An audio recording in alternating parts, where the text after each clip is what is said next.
All right, Todd here with Jeep Speed Shop. Here we have this Jeep, 2011 Jeep JK, and we have a 5.7 liter Hemi and the 8-speed automatic.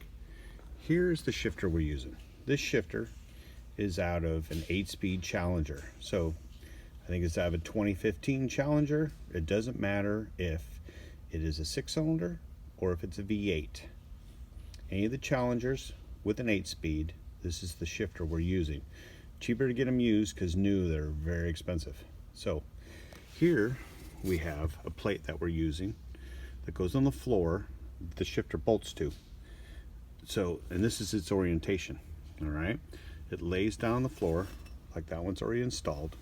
Here's the plate, okay? That's the back. Here's the front. As you can see, the driver and the front, the orientation of this plate that needs to be installed, okay, first.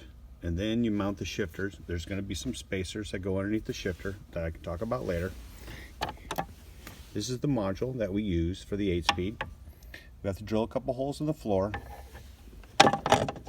Lines up in that pin, then you bolt it down right there.